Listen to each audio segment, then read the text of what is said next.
One of the most popular and controversial trading apps recently went public. You probably guessed it, Robinhood. And so today I just want to share with all of you my thoughts about this company and their stock. So let's go ahead and play an intro so we can get this show started today.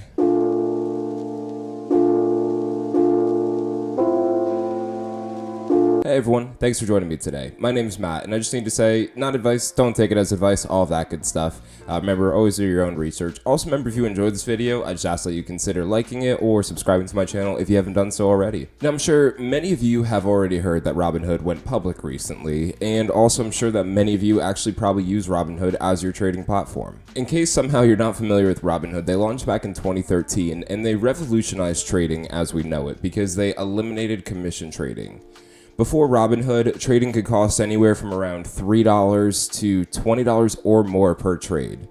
And basically what that means is if you were paying $20 per trade, that would mean it would cost you $20 to go into a position and $20 to get out of a position or sell out of that position, meaning you would have to make a minimum of a $40 gain in order to break even from that position, which is easier said than done. And so it's really no wonder why investors decided to flock towards Robinhood, where they can get access to free trading, especially younger investors, because $20 is a pretty big expense. And unfortunately, the way that commission structure traditionally worked is larger accounts, accounts sometimes like $1 million plus, were the ones that received cheaper trading, where accounts that maybe only had a few hundred, maybe a few $1,000s in it had to pay the higher commission costs. So it was unfair to a lot of new investors, again, giving the spotlight towards Robinhood as a place where they can trade at a cost-effective way. Now, by eliminating the commissions when it comes to trading on their platform, one thing a lot of people said is that this does encourage people to trade more frequently, given that you don't have to worry about the cost, or that you could essentially exit the position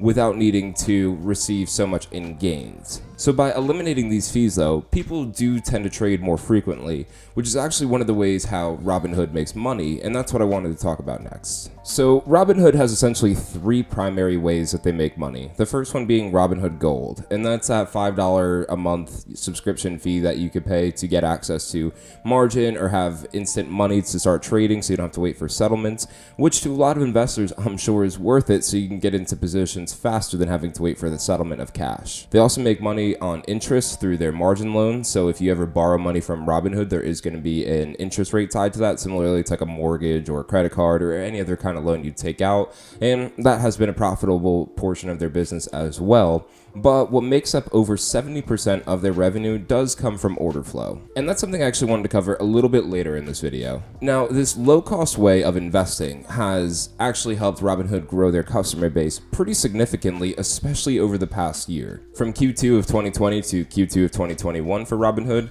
they actually added about 13 million more accounts to their platform. And from that same time frame, they added about 11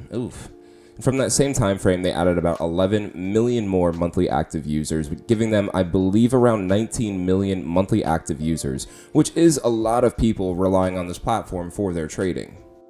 And I'm sure that's a number that a lot of other companies would like to have as well, because having over 19 million people using your platform on a monthly basis is an incredible amount.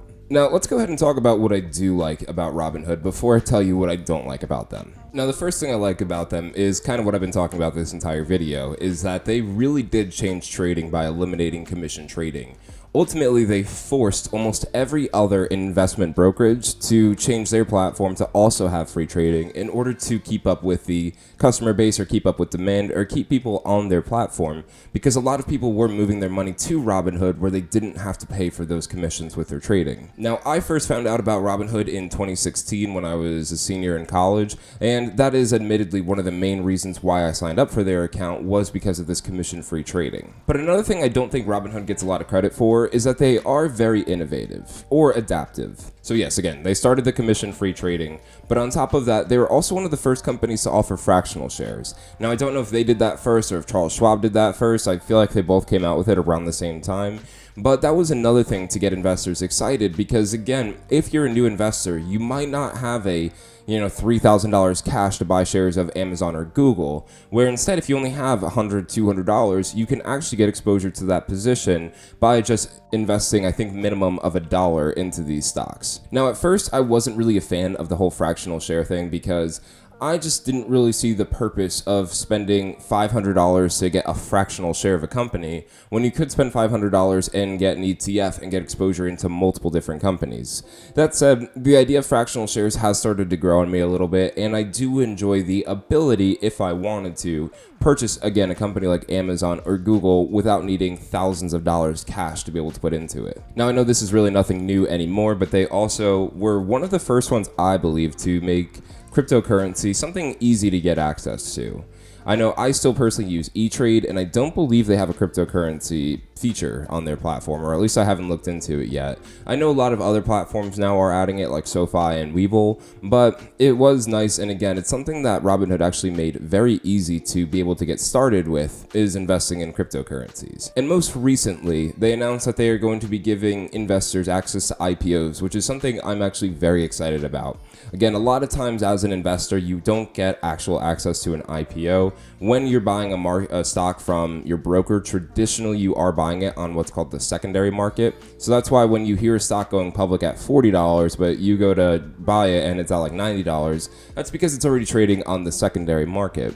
Now, with this access, it's going to allow for a lot of either newer investors or maybe not as experienced investors to get access to some of these companies coming to the markets at their actual IPO price.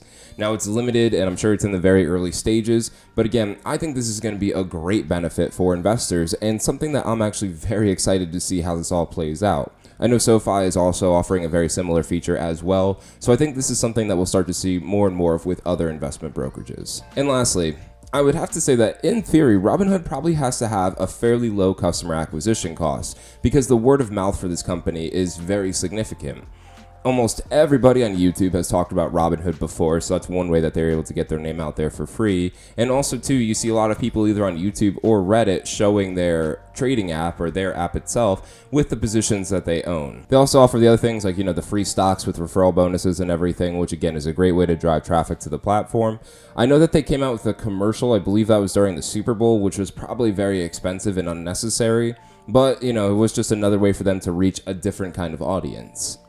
But overall, when a company is able to have a very low customer acquisition costs, that's something that I really do enjoy seeing. But with all that said, now I do want to share with you my thoughts on why I don't necessarily love this company as an investment. And the first one does have to do with order flow being their main source of revenue or making up such a significant portion of it. So first and foremost, I'm not really a fan of when a company has more than like 65% of its revenue coming from just one single source.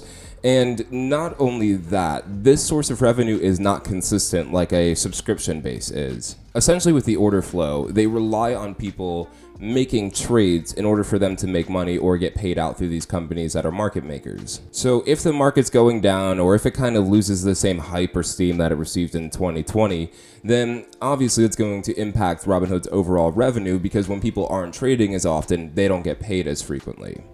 Now, I'm sure with the rise of Bitcoin breaking over, I think it's $50,000 recently, I'm sure that that's not really going to be an issue for them, but I would like to see if they were so heavily dependent on one source of revenue, just for it to be something more consistent than order flow. On top of that, I think that this is also going to have the SEC either highlight them or keep a close watch on them, because this does encourage investors to do frequent trading. And I think they've made certain aspects of trading a little bit too easy. Now, I've talked about this before on my channel, but I've mentioned that they make getting into things like options or margin trading very easy and maybe at the risk of the investor itself. What I mean by that is I know when I worked for Vanguard, in order to be able to do like naked puts or something, you actually had to be an experienced investor. You had to have so much money invested. It had to be in certain account types, where on Robinhood, they just really make it, click a button, maybe wait a day for an application to process, and you have access to all different kinds of options trading, which for an inexperienced investor is very risky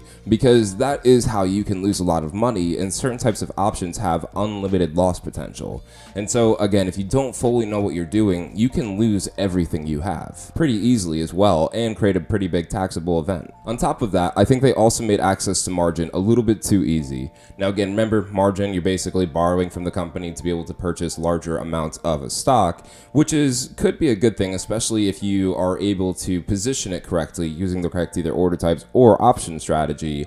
But again, it comes down to if you don't really understand what you're doing and you're borrowing somebody else's money plus paying interest to place a trade. If that trade doesn't work out, you could be in a lot of hurt in your portfolio. And again, I just don't necessarily think that's something that everybody needs access to, especially newer investors, which seems to be the kind of investor utilizing the Robinhood platform. And I think with a lot of this risk, especially when it occurs with these new investors, the SEC is probably going to have a few things to say about this, and they might make it a little bit more challenging, or they might force Robinhood to make it a little bit more of a hurdle to be able to utilize things like options or margin.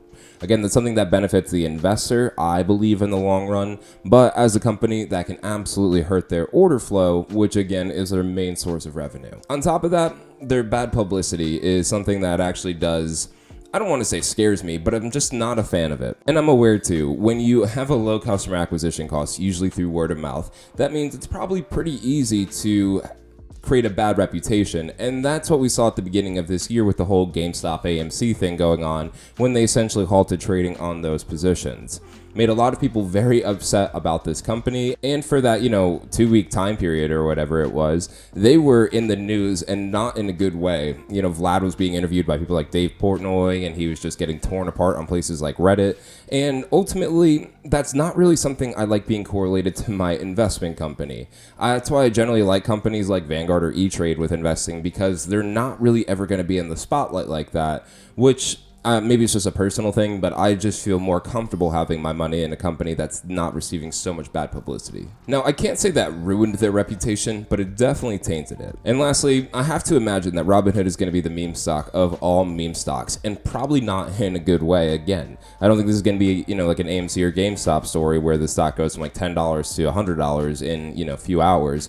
I actually think this stock might be driven down by some of this bad publicity, because when the stock was going public, I saw a lot of the stock meme pages I follow saying that, let's all bring the stock down. This company's horrible. Let's watch Vlad fail. And again, as an investment, that's just not really something I want to see with the company that I'm trying to purchase ownership of. So overall, I have to say, when it comes to Robinhood, this isn't necessarily a stock I'm going to buy or even add to a watch list anytime soon, but I'm not counting it out yet. I think there's a lot of potential here with this company. Again, more focusing on their things that the IPO access, I think, is going to be a great feature. I love how innovative they are when it comes to these new ideas and ways for investors to get excited about investing again. And it's not just the same plain vanilla buy and sell. But ultimately, if I were to purchase any finance company or brokerage kind of stock, there's a few others that sit a little bit higher on my wish list than Robinhood. Again, not saying this is a bad stock, or I'm not saying it's a bad company, but for me to get more excited about this, I would either like to see some good publicity come out about this company, but I'd also like to see their revenue sources maybe not be as dependent from order flow, maybe upping the charge of the Robinhood Gold to like $15 a month or something along those lines, because I'm not really a believer in making trading easy so you can create order flow so you can generate revenue. I just think that's a risky business model, and I don't think that's going to last very long now that they're a publicly traded company, and I think the SEC will have something to say about it. So overall though, those are my thoughts on Robinhood. I hope that you enjoyed this video. Please go ahead and let me know your thoughts about this company down below. I'd love to hear if this is a stock you own, maybe add it to a watch list, or if it's one that you wouldn't touch with a 10-foot pole. Go ahead and leave that in the comment section down below. As always, I love hearing from all of you. And remember too, if you like this video, I just hope that you consider liking it, and if you haven't subscribed already, we broke 2,000, so thank you so much for helping me reach that milestone. But if you haven't subscribed already, let's help me reach the 3,000 subscriber milestone. Anyway, with all that said, I'm going to wrap up here, so thank you so much for taking the time out of your day to watch this video. You could be anywhere in the world, but you're right here with me, and I really appreciate that. But I'll let you go ahead, enjoy the rest of your day, and I will see you next time.